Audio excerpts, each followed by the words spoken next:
Man ana man ana man ana laulakum.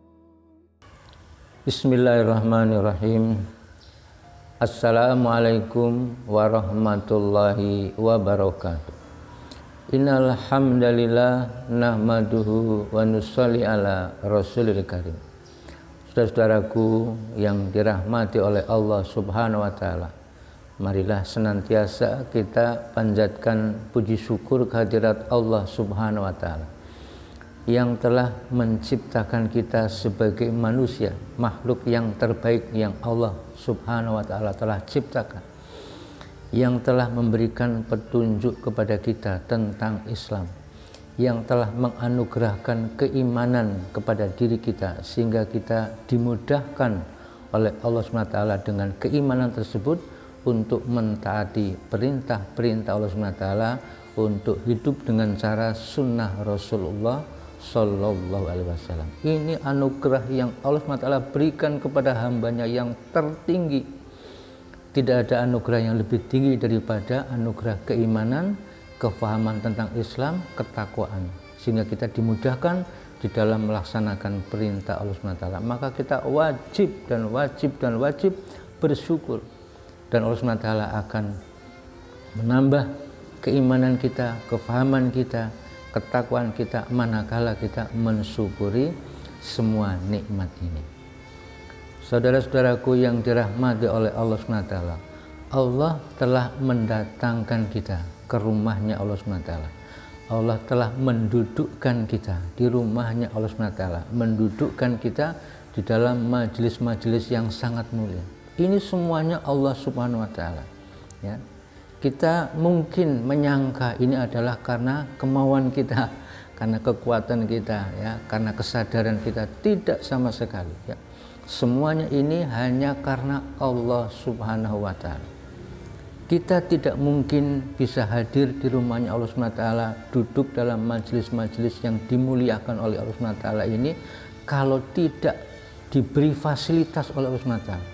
Siapa yang telah menciptakan kaki kita, siapa yang telah menciptakan tangan kita, mata kita, hidung, mulut, telinga, menciptakan organ-organ di dalam tubuh kita, jantung, paru-paru, pembuluh darah, otak, saraf, dan segala-galanya Allah Subhanahu wa taala. Mungkinkah kita bisa duduk dalam majelis yang mulia ini kalau Allah tidak berikan fasilitas itu?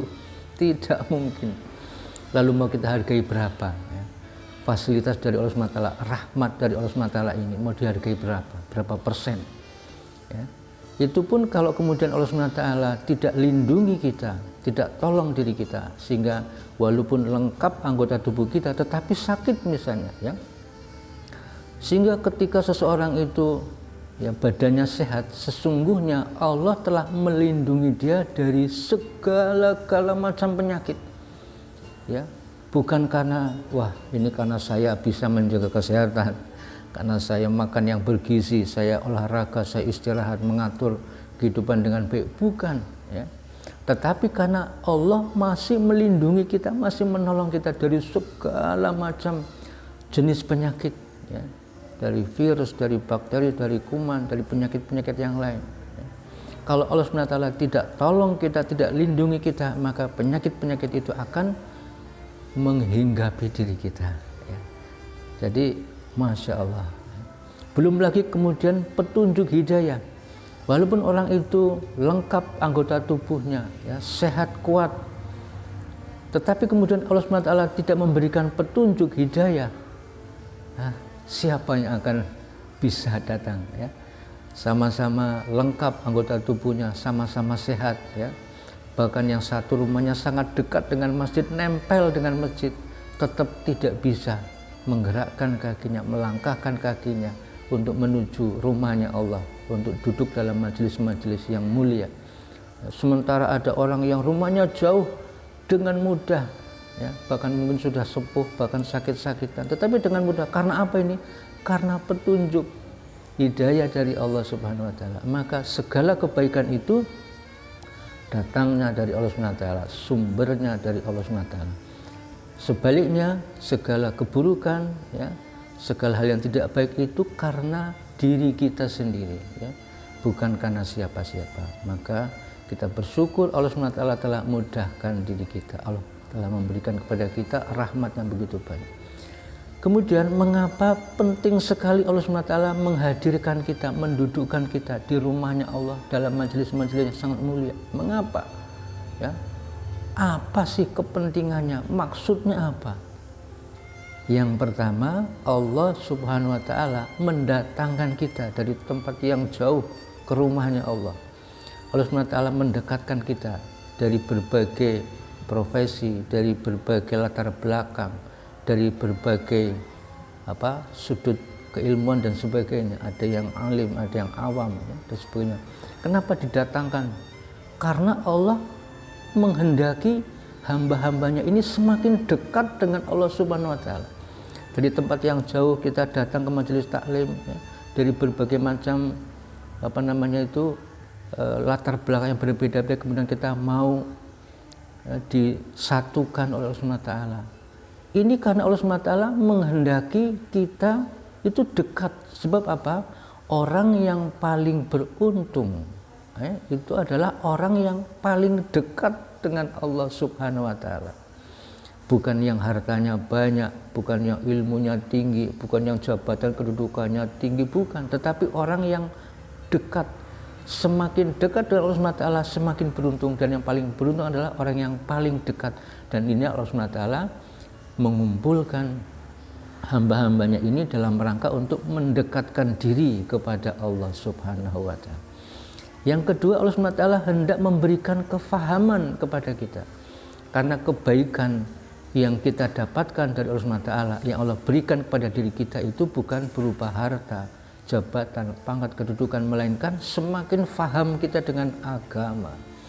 May yuridillahu bihi khairan yufaqihu fiddin. Barang siapa dikehendaki kebaikan oleh Allah Subhanahu wa Ta'ala, diberikan kefahaman agama. Sehingga ketika kita dikumpulkan oleh Allah Subhanahu wa Ta'ala, ya, di rumahnya Allah Subhanahu wa Ta'ala dalam majelis-majelis yang mulia ini, Allah hendak tingkatkan kefahaman kita, sehingga dari waktu ke waktu semakin faham, semakin meningkat kefahaman kita, ya. Semakin faham kita dengan apa yang dikehendaki Allah, seperti apa sih sunnah Rasul, lalu bagaimana kita di dalam mengamalkan semua ini, dan apa yang akan Allah berikan dengan kita taat pada Allah, mengikuti cara Rasulullah SAW. Kemudian yang ketiga, Allah SWT hadirkan kita di rumah Allah SWT, dudukkan dalam majelis-majelis sangat mulia ini, agar apa? Allah SWT menginginkan agar dosa-dosa kita itu bersih, dihapus. Ya, namanya dosa sekecil apapun tidak bisa dicuci, ya, walaupun dengan air laut 7 samudra, dengan deterjen yang begitu, ya, bagus, tidak bisa. Ya, sekecil apapun dosa, apalagi dosa besar, dan kita pasti punya dosa, dan dosa ini yang nanti akan menghalangi kita, yang akan kita rasakan sebagai suatu azab kalau tidak dibersihkan.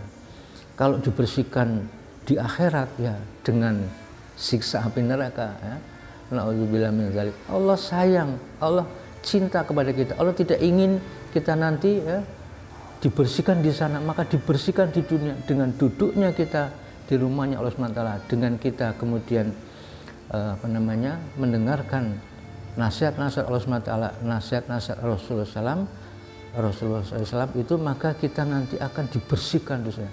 Ketika kita berdiri dari satu majelis, kita duduk dalam majelis sampai selesai, ketika berdiri maka semua dosa-dosa akan dibersihkan, diampuni, dirontokkan oleh Allah SWT, sehingga kita insya Allah sebagaimana manusia yang tidak memiliki dosa. Itulah hikmah yang sangat besar dengan kita digerakkan Allah SWT di rumahnya Allah, didudukkan dalam majelis-majelis seperti ini. Oleh karena itu, ya, mudahkanlah diri kita untuk memenuhi panggilan Allah SWT.